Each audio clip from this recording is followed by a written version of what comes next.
Hey, welcome back. My name is Whitley, and today I want to talk to you about how learning your attachment style could improve your love life. Not only your love life, but your relationships with your family, friends, your working relationships overall. If you're not familiar with attachment styles, essentially it's a theory in which psychologists postulated, I believe back in the 1960s, a guy named John Bowlby. He discovered that the way in which a child attaches to their parent or the person in charge of their caretaking out of survival, the way in which that relationship is formed essentially sets the template for all relationships that the person will have going forward. There are many factors, and that's just like a condensed version of attachment theory.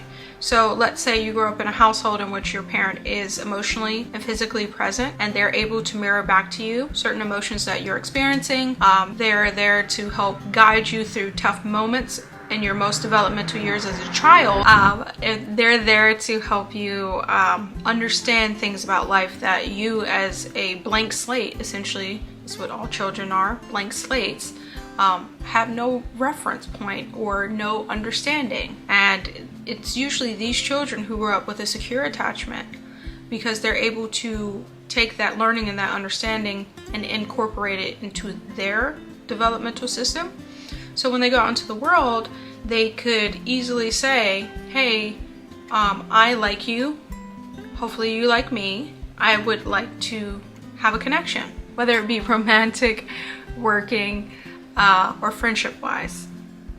It's very easy for them to communicate their feelings or their connections, and that's essentially what I want to get to. The reason why I believe attachment theory really helps relationships or learning your attachment style is because you are given the tools to understand your inner dynamic.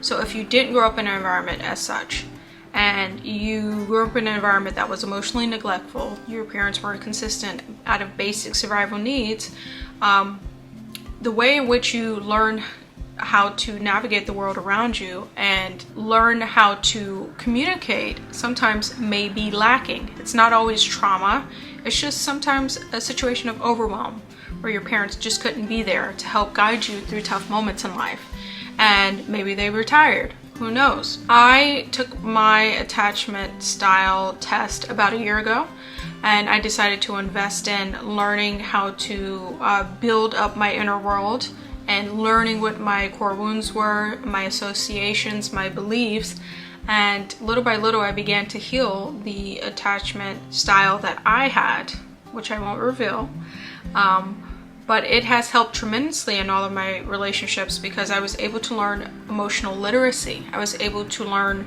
the language to communicate how I felt in relationships. I was able to learn what my needs were, what I was looking for, how I wanted to show up, how I wanted to be treated, boundaries that I needed to set in place. And it's the same thing when it comes to romantic relationships.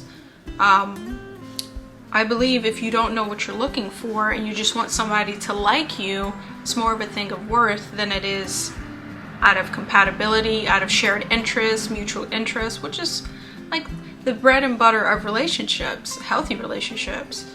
But just liking someone because of how they look, what they possess, I don't believe is a sound way to really build a solid and long-term relationship. It just wouldn't last. So once you learn your attachment style, I do believe that there's some belief work that can be done going back to the root of certain misunderstandings, having certain things explained to you that previously were not.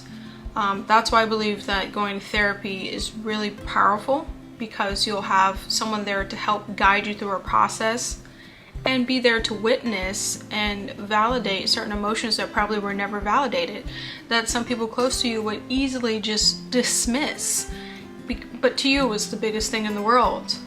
And it's so important that I believe you have that witnessing of certain emotional blockages so that you can just like really know what it's like to have someone fully witness your experience on this earth. For attachment styles, there's a spectrum. There's anxious to avoidant, and there are 4 different types of attachment styles. The first is secure, the second dismissive avoidant, the third fearful avoidant / disorganized, and the fourth is anxious preoccupied.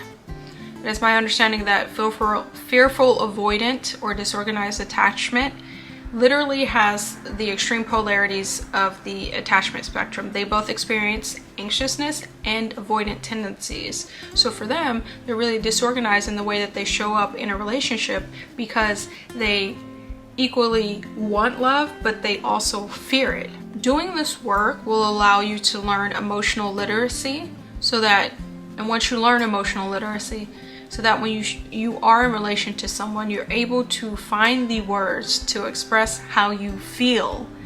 And this seems really difficult and elusive to people who are not provided with this type of understanding. Only to the capacity with which you can understand and explain and know what you want, for sure.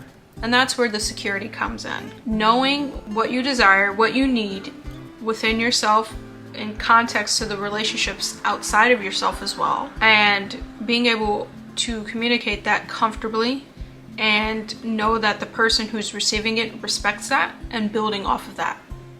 Secure people are really adept at understanding unhealthy people, and they can see it in the way that simple sentences, words, things of such are communicated. Also, learning your attachment style will help you become more mindful when you're dating someone, more mindful when you're starting a friendship with someone, whether or not you feel like you can trust another individual, and also learning that true trust really comes from yourself. Trust is usually built upon dependency or consistency and congruency, but the trust that you have within yourself is that you can witness or you can observe behaviors in other people which could potentially be harmful to you, and you can make the ultimate decision on whether or not to allow people in your life.